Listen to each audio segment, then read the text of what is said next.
Hello, Shalini. Hi, Hema. Are we all set? Okay. Hello. Namaste. And a very warm welcome to all of you yet again. All of you who are tuning in to watch Mumbai Storytellers Society presents Story Arcade live on Facebook today. I'm Shalini Bajaj Surve. And first off, let me start by apologizing for any confusion that may have been caused because of our event moving from an in-person version to the online version. A sincere sorry and apology. But if you have tuned into our live session this evening, I'm sure you're going to enjoy it as much as we're going to enjoy bringing it to you. Now, most of you would know Mumbai Storytellers Society. And for those of you who don't, we are a not-for-profit established in 2019. Over the years, Mumbai Storytellers Society has held many offline events and online events, including those involving music, dance, art, and also a storytelling festival missed in 2020. Our next storytelling festival is coming up next year, so please be sure to stay tuned. We do all of this essentially to grow and spread the love of stories and the traditional art of oral storytelling. Well, having said that, today, welcome to our Play Zone, our playtime story arcade, where we bring to you stories meant for a younger audience. We're hoping to ignite, enrich, and increase the curiosity of kids through stories, at the same time ensuring that they have a wonderful time. The first storytelling event under this banner of Story Arcade is themed around World Rivers Day, which is being celebrated tomorrow, which is 25th of September, 2022. Rivers, like kids, are playful, aren't they? And they carry with them stories about their origin, myths and legends associated with them. Stories as lessons for people around, and stories of the wonderful flora and fauna that not only surrounds them, but also is within them. And these rivers, they just give and give and give. And therefore, it is upon us to protect them, to know a little more about them. And we will be doing just that in our own small way today. First up in MSS Presents Story Arcade with the theme of Global River Trails today, we have our guest storyteller, the wonderful Sarita Nair. Sarita, who adorns various hats, that of a performance and therapeutic storyteller, a theater practitioner and facilitator, and that of a curator. She was in healthcare advertising, then to storytelling and theater. Sarita's journey has been one of self-discovery and learning. Her love and belief in the performing arts and its impact towards bringing social change led her to form two initiatives. Founder of STOMP, the Drama Club, and of Heritage Stories in Performing Arts, HSPA.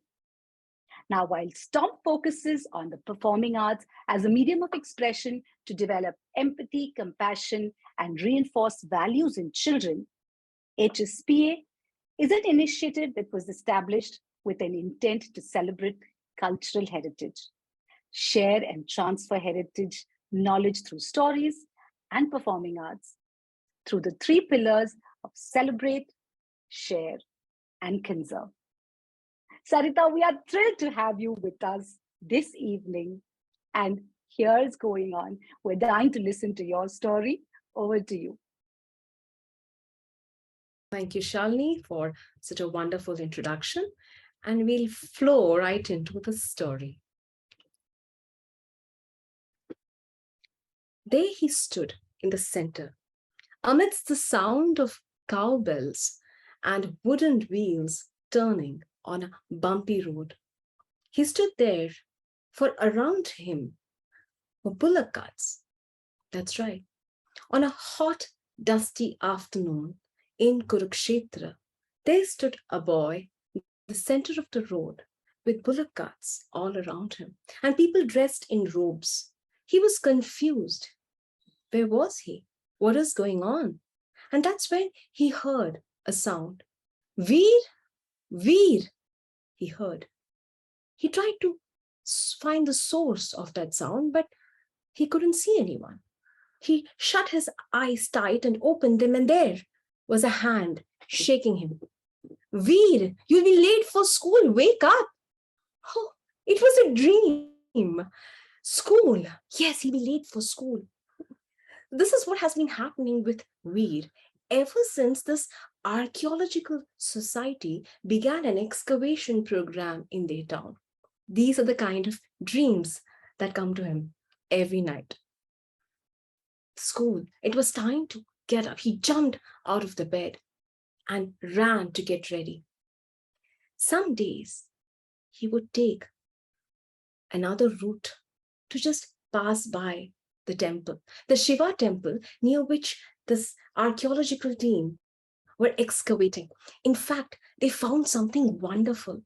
They found a ghat of a deep river with almost 12 stairs and also various kinds of materials like clay pots and even bone.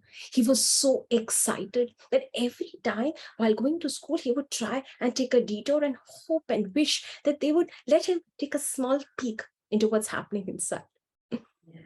It was time to go to school, and today he would not be able to walk, but he was looking forward to his class, for his favorite class, history. And that's where he was learning about the Harappan civilization. Imagine living in a town where the Harappan civilization was being excavated. No wonder he wanted to go through that path every day. He had to hurry up before he would miss Geeta ma'am's lecture. Maybe history was his favorite subject because of her. It's funny, isn't it? How the teachers influence how much we love a subject. He loved listening to her, for she also let him ask questions.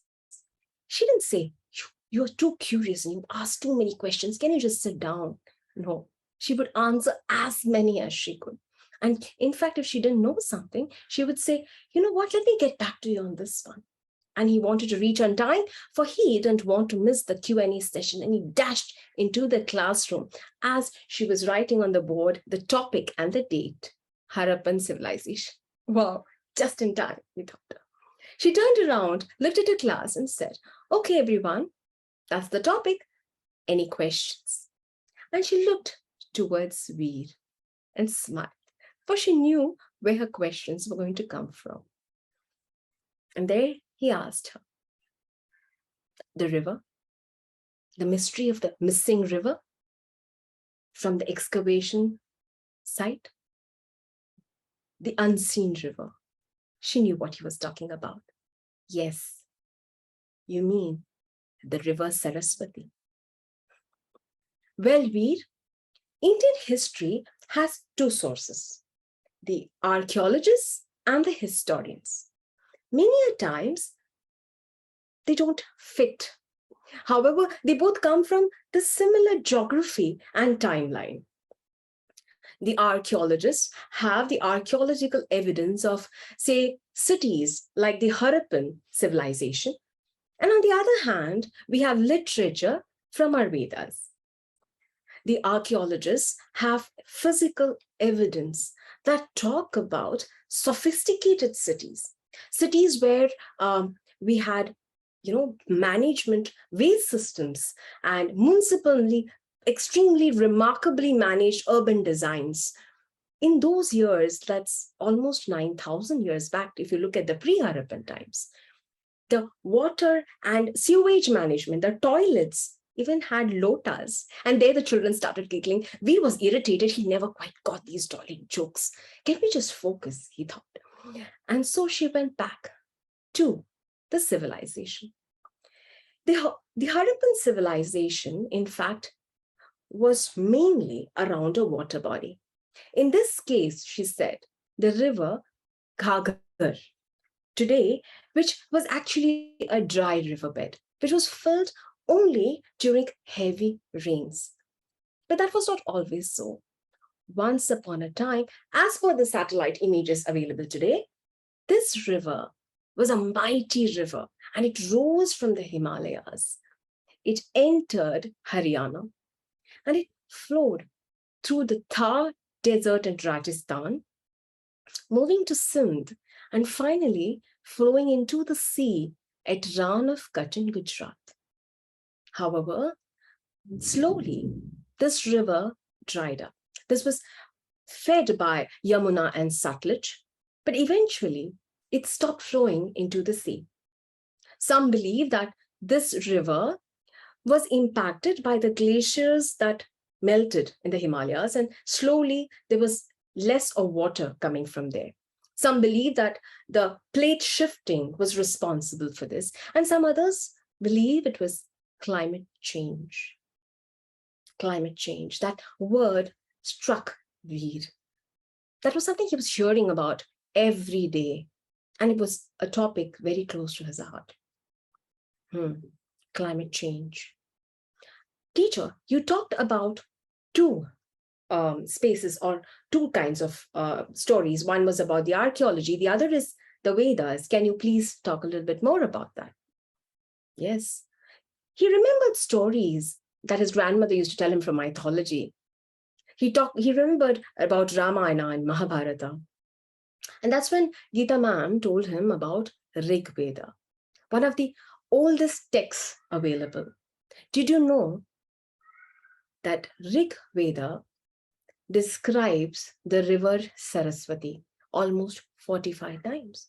In fact, it talks about this river being the mightiest river, the mother of all rivers, full and flowing, full of life. In fact, a lot of our scriptures, she said, have been written on the banks of this river. Though the Vedas are different and we wouldn't really know what it said, but the geography of India is more or less the same if you look at the Vedas and the archaeology. Both match the time of the Harappan civilization. And hence, when we compare it with the Ghaggar, maybe Saraswati and Ghaggar could be the same. For Saraswati too was a river which was in between Yamuna and Satluj. Maybe they were the same. So why did it dry up? Asked Veer. Well, that's something we don't know because the Vedas don't talk about a dry river. So, ma'am, could it be that the Vedas were much before the Harappan civilization?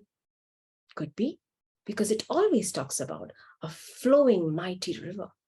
So what do you think happened? Well, we don't know what happened, but there are some stories which are related to water. So I'm sure there was a water problem then too, she said. She spoke about how there's a story of Lord Indra fighting against a dragon who held back the entire rivers by creating a dam. But Lord Indra fought against him and the rivers began to flow. Such interesting stories in our mythology, he thought. And just when things were getting interesting, there rang the bell. His favorite class had come to an end.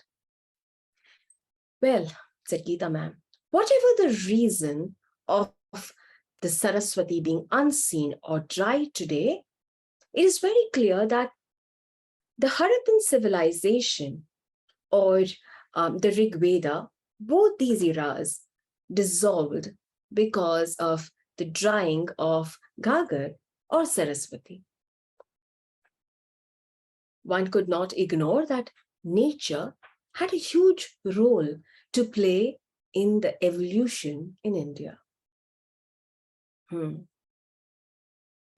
That afternoon, while Veer walked past the excavation site towards his home, his mind was full of thoughts.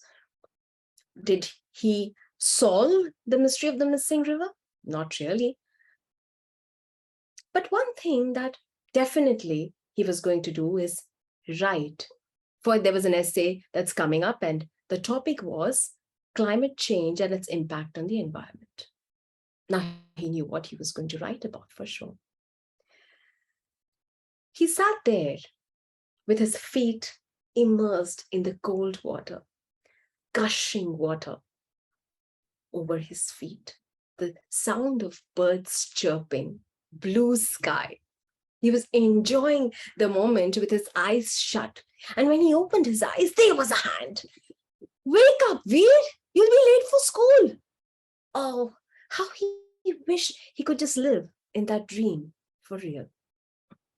Now, that was the story of the mystery of the missing river, of which has not actually been solved yet. But if you have any clues on this river, to write to us, and we would love to hear from you. Thank you so much for listening. Thank you so much, Sarita, for this beautiful story where you have completely connected the past, the history of the archaeological history of finding out the Harappan civilization, and connected it to the present times where we still are battling with climate change. And I think there are a lot of lessons to be learned from history. And this is, I think, one of the most important lessons that we need to learn. So thank you very much for that lovely story. And we at MSS go ahead. And I'm here to introduce Shalini Bajaj Surve, who has already been there, but I'm going to talk about her, what are her achievements, and introduce her to you as a storyteller. Shalini Bajaj Surve is a core member at the Mumbai Storyteller Society, and she's actively involved in the working of the society. Having completed her degree in chemistry, followed by human resource management, she pursued a career in marketing and advertising for 15 years. An entrepreneurial stint with a children's book-based subscription box followed, and at present, she's sailing on a journey in the world of storytelling. Her lookout to try something different keeps her creative effervescence and dedication peppered and alive. While living an enriching life, she has collected trunk loads of anecdotes and stories that she hopes to continue spreading as a storyteller. She believes in spreading the powerful magic of stories to people of all ages. Shalini is also passionate about bird photography, travel, nature, and dance. Over to you, Shalini, for your lovely story. And I think Shalini is going to transport us far away into a different land, as we are on a global river trail after all. Thank you, Hema. Thank you so much for that wonderful introduction. I mean, you're aware I'm perpetually interested in learning new things. And yes, I am now going to move away from India. So a big hi to everyone. We will now move a little more east of our country, to the land of dragons and kung fu. And I have a story, which is a legend of the origin of rivers in this huge land. This is my adaptation. And ladies and gentlemen, kids of all ages, please get ready, all of you, to listen to this story from China. Long ago, and even longer than that, when gods ruled the heavens and dragons, they roamed freely on earth. There were no rivers or lakes in all of this vast land. There was only the Eastern Sea. And in this Eastern Sea, 4 dragon friends lived. These magnificent, powerful, magical creatures with their many moods but helpful nature. were blessed with magical powers, but only to be used once, and that had consequences. Would you like to meet these 4 dragon friends? They were the long dragon. Now, this was because he had a really long tail. Then we had the yellow dragon. Oh, this guy was such a cutie. The 3rd dragon was the black dragon. Oh, he looked scary, but he was friendly. And the last of the 4 friends was the pearl dragon, obviously because of his color. And well, he was the most peaceful of these dragons. These 4 dragons would play and spend the day with each other, as most of you friends do. And one day, they decided that they would go from the ocean into the skies and play a new game of fireball. What is fireball, you ask? Well, simple. The dragons, well, they can blow fire, and you know that, would make tiny balls of fire in their mouth and then aim it at each other. And well, the minute you see a fireball coming, what do? You duck and you dodge. Just like playing dodgeball, which you kids must be playing, right?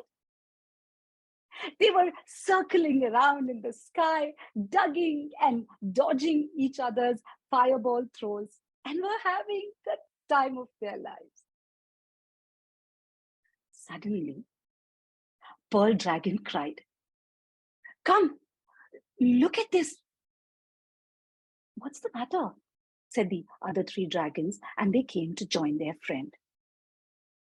The 4 dragons, they peeped from the high skies onto the earth, and they saw that many people had gathered on the earth below.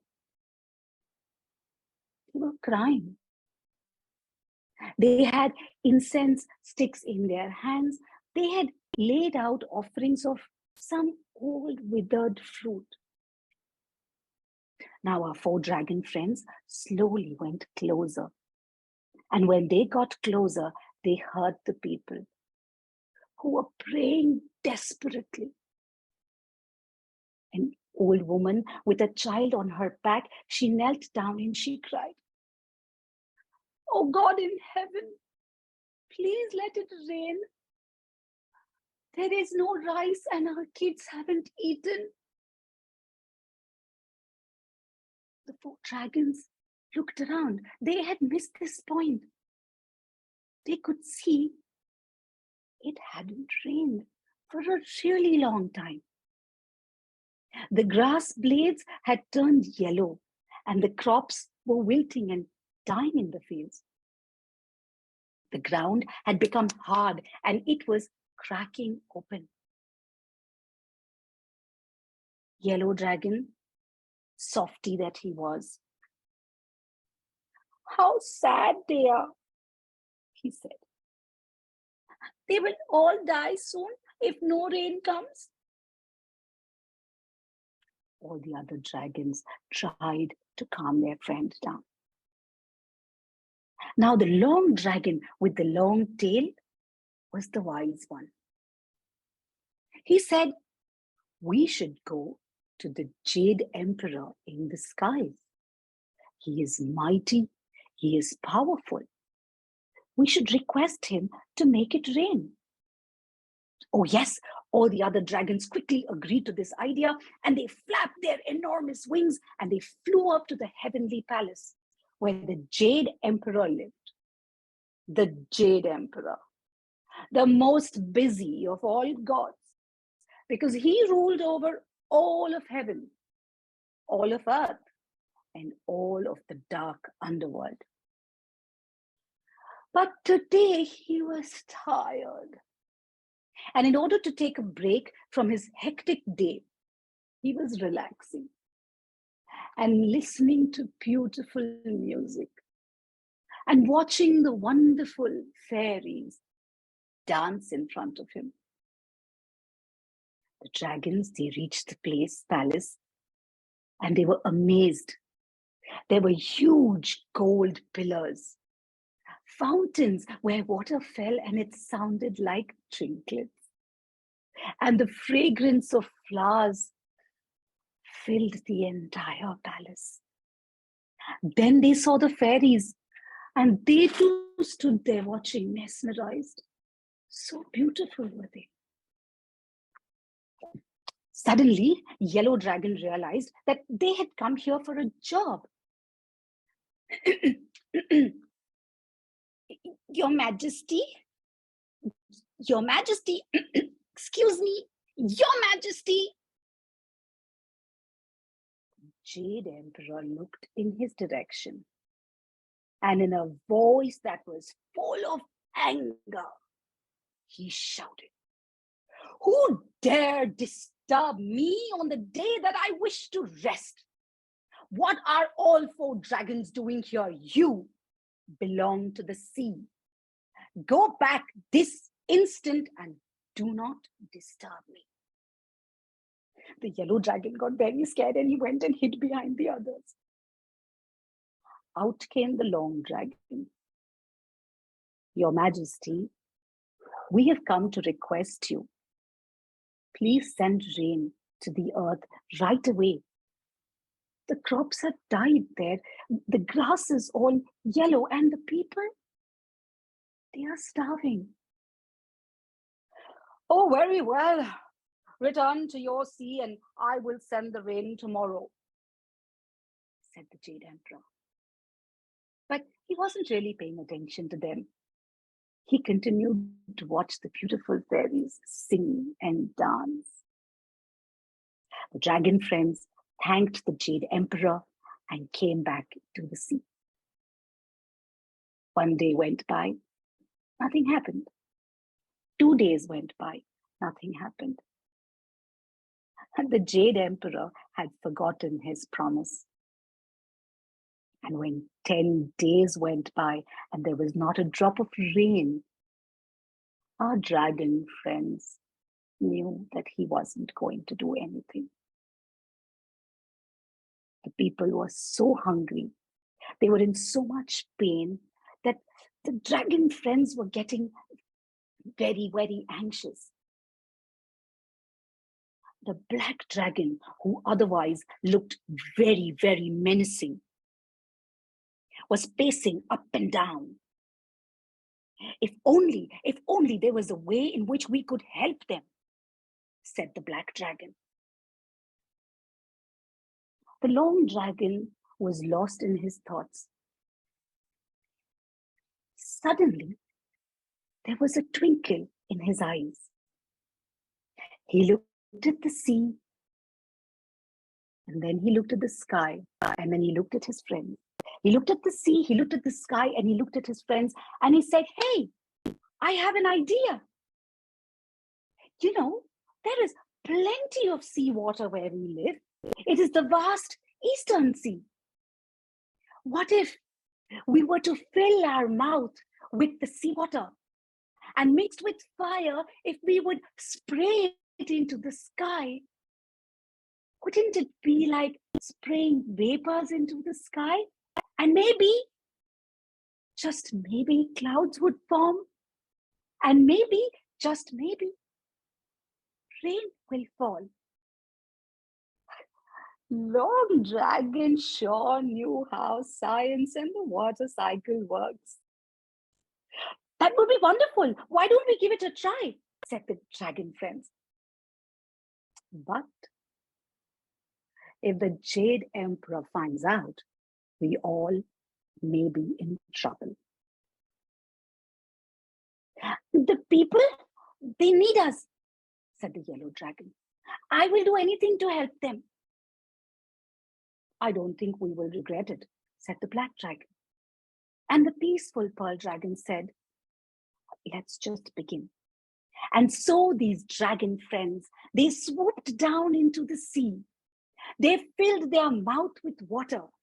And then, along with fire, when they sprayed it into the skies like vapor, science or magic began to work. Back and forth they went.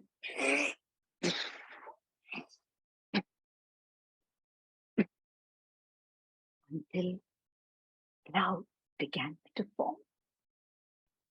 The clouds were dark, the skies darkened, and the seawater fell on earth as rain. The withered crops got a new lease of life. They began to straighten up. And the smell of fresh, wet earth. The people below cheered and they leapt with joy. It's raining, it's raining. The dragons made it rain. We are safe, they said.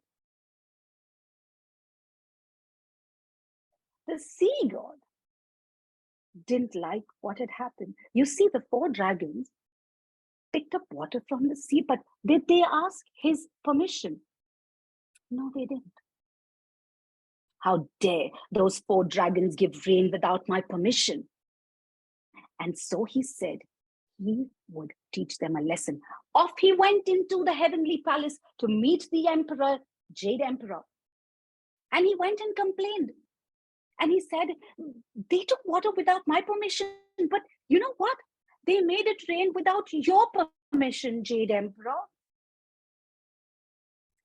The Jade Emperor got very angry. He sent his armies and all his heavenly generals to arrest the 4 dragons. The 4 dragons were outnumbered. They were not war dragons. They couldn't defend themselves. Soon, they were dragged to the heavenly palace. Bring me 4 mountains, mountain god, said the Jade Emperor. And the mountain god, with his magic, got the biggest of 4 mountains. Now put them on the back of these dragons so they can never move. The mountains were placed on the backs of the 4 dragons. And our 4 dragon friends were imprisoned forever. But even then, their hearts were filled with love for the people. You remember I told you that they had magical powers, but with consequences. And the 4 dragons looked at each other one last time. They used their power and the magic that they had within themselves and changed themselves into rivers. And the rivers flowed from under those mountains, through the valleys and the fields, and finally returned home to the Eastern Sea. The dragons gave up their existence in their original form to become fresh water that would save the lives of people and that would serve the people of China. That, dear friends, is the legend behind the creation of China's 4 great rivers. And these rivers are the Heilongjiang, or the Black Dragon River, which is in the northern part of the country. We then have the Huanghe, the Yellow River, which is in central China. The Changjiang, the Wise One, is the Yangtze, or the Long River. This is farther south. And finally, you have the Zhujiang, which is the Pearl River, in the very south of the country. World Rivers Day is on the 4th Sunday in September every year. And in keeping with this year's theme of importance of rivers to biodiversity, I must tell you that the Yangtze, or the Changjiang, or the Long River, which according to this legend is centuries old, is one of the most biodiverse rivers in the entire world.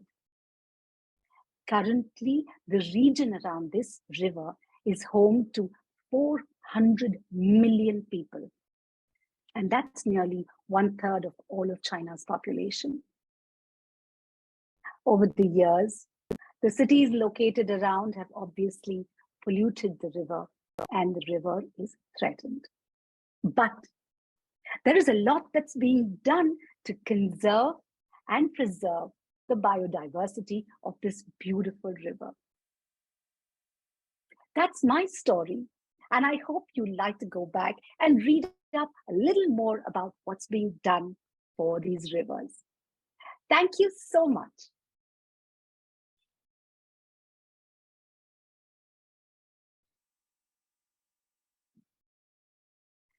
Okay, hello. I moved to China, to a different country.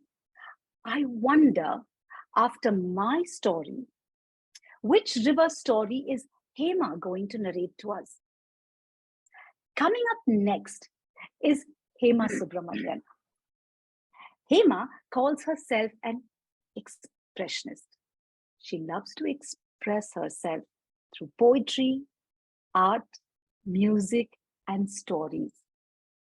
She has been narrating stories informally for many years and now is a professional storyteller.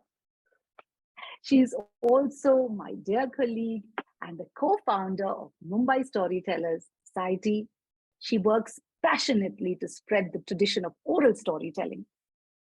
Besides all this that Hema does, she's also an education program curator and an English language facilitator. She loves to curate workshops connecting art, music, dance to the English language. She teaches creative writing and other English language programs to children and adults. And if that was not all, Hema is also on the panel of the Trinity College London International English Language as an examiner. Over to you, Hema. Let's see where you're taking us. Thank you so much, Shalini, for this lovely introduction.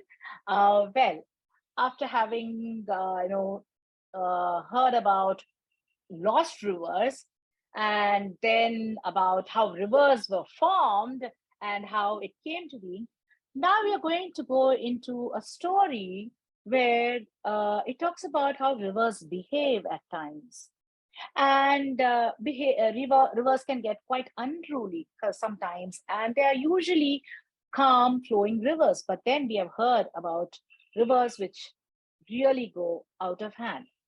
So this story is one which is going to talk about one such river.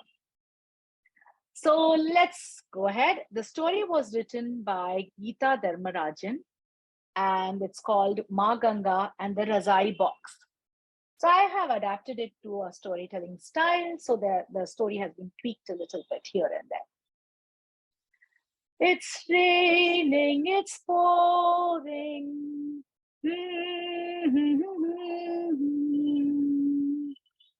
Yasho hummed softly as she looked out of the window at the pouring rain on the hills that she lived on. She lived in a small town called Shirasu on the Shivalik hills with her old grandmother. Her house was on the banks of the river Ganga, and they had a patch on the hillside. Okay, so the hill and then the river was flowing, and she was almost at the bottom of the hill, and the river was flowing close to her house. She could see the river flowing from her window. And they had cleared, her grandmother and she had cleared a small patch of land by cutting down tall trees so that they could grow some crops over there. And the food, the grains that came out of those crops helped them to survive. And it was only enough for both of them. And that was a story about mostly of all the villagers over there in Shirasu. As she looked up into the sky, the clouds were hanging low and they were very heavy with rain. Though she liked the rain, she just looked down at the river and started worrying. As Ganga was dancing and prancing, rushing, gushing, and twirling and swirling, and she was dancing with gay abandon. She had no care in the world. And while doing so, she was moving into the fields of the villagers. She was moving into the pastures where the cows used to graze. And she was just moving around, and there was a flood again. And Yesho was getting angrier by the minute looking at the river. She felt, how can Ma Ganga not realize what she is doing? How can she just do this to the land? As she goes into the land, she's taking away all the soil with her. And Ganga was truly red in color, filled with all the soil that she was carrying from all the lands and the pastures that she was going over and dancing over. And Yesho said, doesn't she know that if all the soil is carried away, none of the trees will grow? How can she be so irresponsible? That day, Yesho was really, really, really, really angry. So she just stomped out of her room, went out of her house, and stood in front of Ma Ganga. And she said, Ganga, how dare you take our soil to the sea? Do you know this act of yours has put my whole village into such deep trouble? You're so irresponsible, dancing and prancing like this, taking away our soil and flooding our land every year. Oh, stop. Wait. How dare you speak to me like this? Young Yesho of the hill people? It was almost as if Ma Ganga's voice was coming in from within Yesho. I don't want your soil. Don't I know the top few inches of soil is so important? But if you don't care about it, how can I?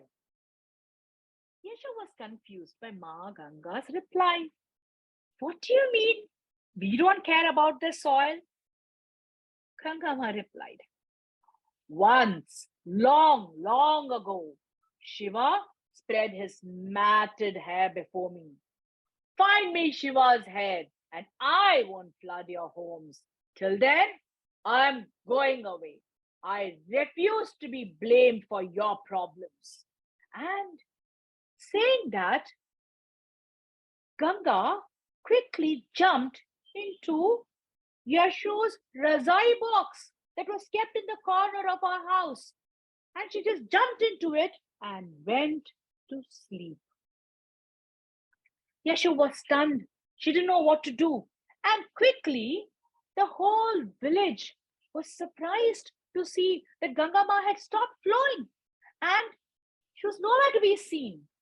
After some time, they realized that Gangama was sleeping in Yesho's Razai box. The panchayat was furious.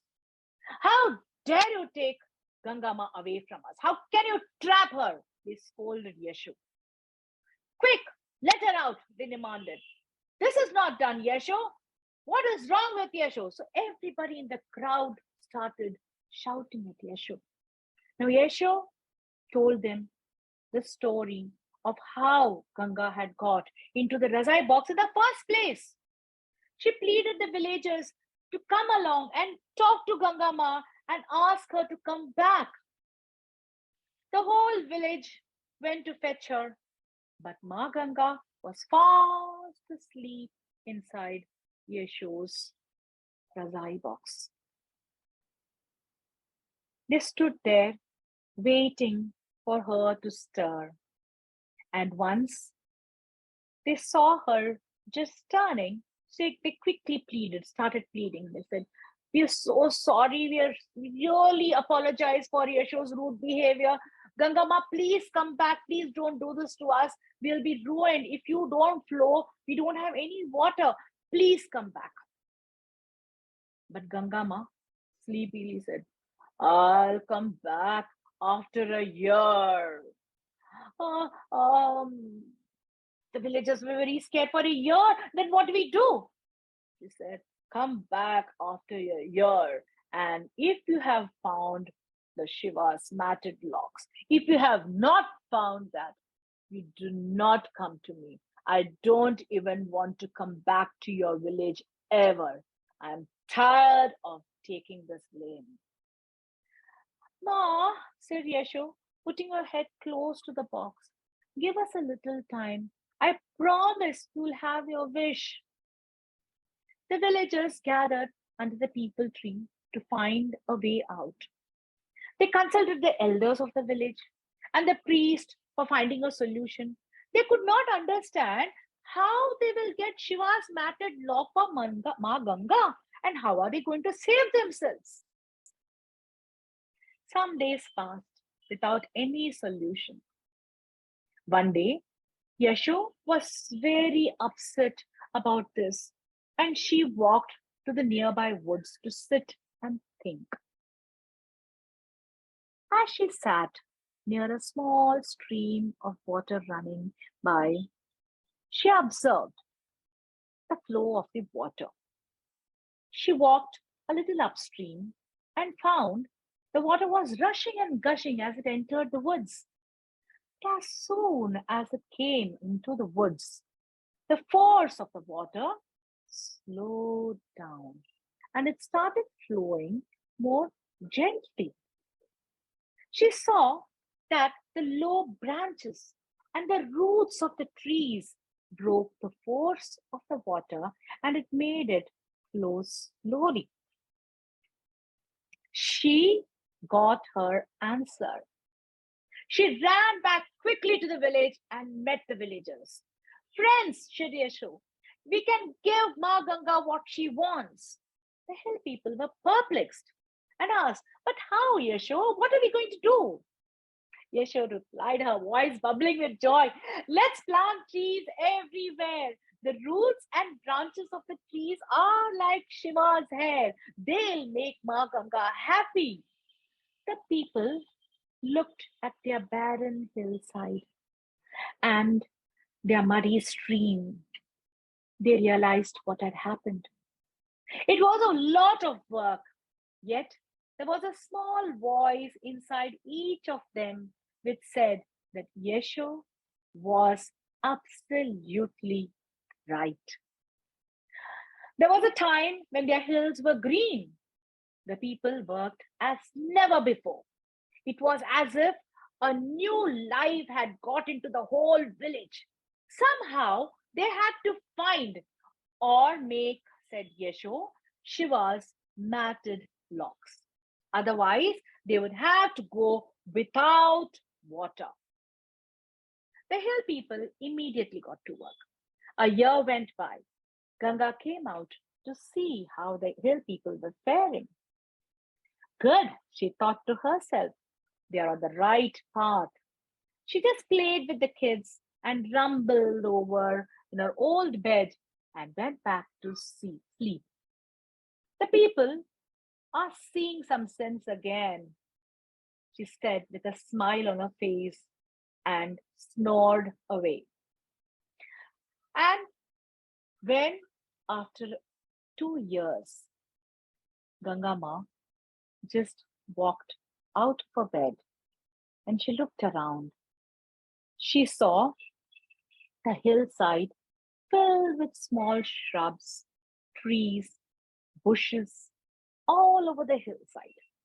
That made her very, very happy.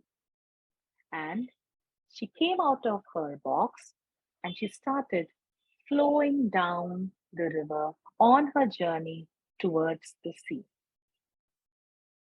Ah, this is wonderful. The roots are like Shiva's matted hair, and I have got my path again clear, absolutely clear, and I can flow the way I want, and nothing is going to make me go mad and dirty with mud. And she started flowing down happily.